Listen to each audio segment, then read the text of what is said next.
We'd like to thank you, on behalf of our partners in Africa, for the different ways you've contributed to help rescue lives. Many have personally sacrificed to carry the tangible love of God to the poor by serving in medical clinics, healing the sick, and preaching the good news of the kingdom. Because of your faith, thousands have been touched. Others continue to build bridges through their generous giving, funding our partners' initiatives.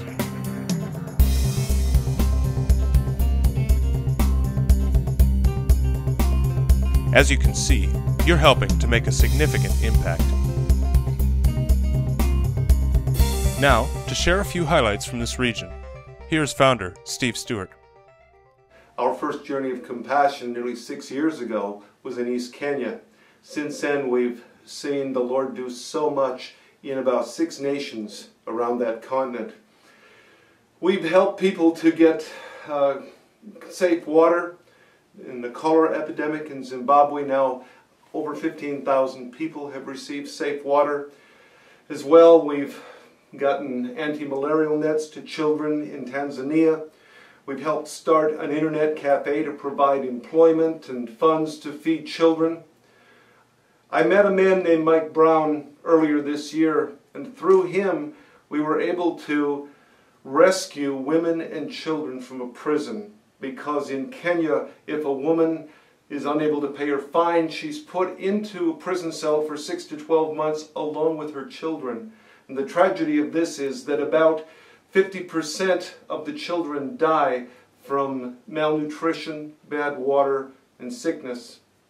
Because of the Impact Network, people responded, and we were able to pay the fines for many, many widows and their children.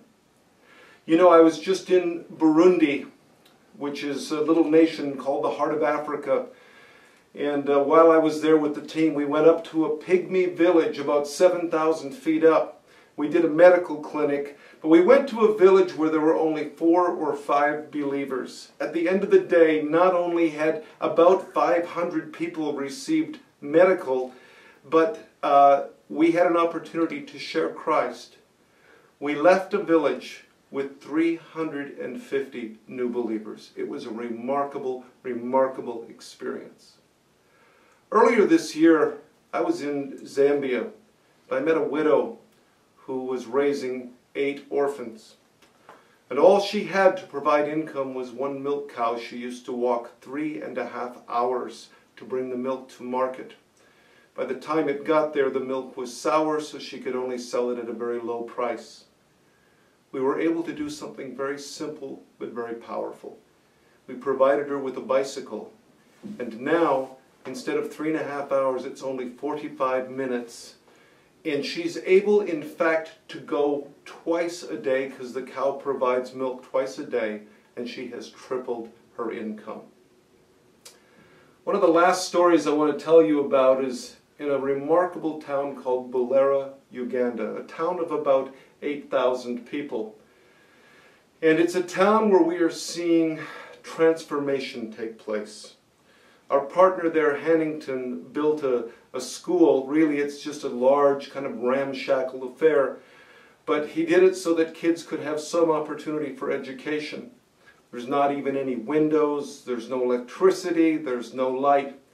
As well, he feeds the children. He's only able to give them 6 ounces of corn porridge a day. And for many, this is the only food that they have. We were able to, because of people like you, provide now a daily nutritional program for 200 kids. As well, we sent someone to an organization called Foundations for Farming for a month where he got training and has come back, and now crops are being grown right around the school, and there'll be enough crops to help feed those children in a sustainable way. Perhaps the most remarkable thing was when we got electricity into that school, which, by the way, Hannington also uses for a church.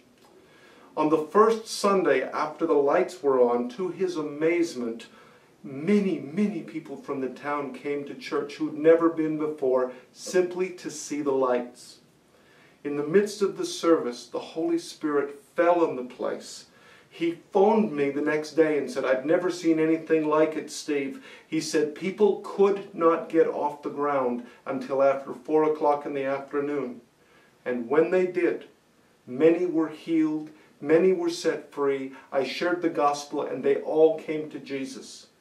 Since then, more and more people have come every week. They have had to expand the building 3 times. People are coming from all around.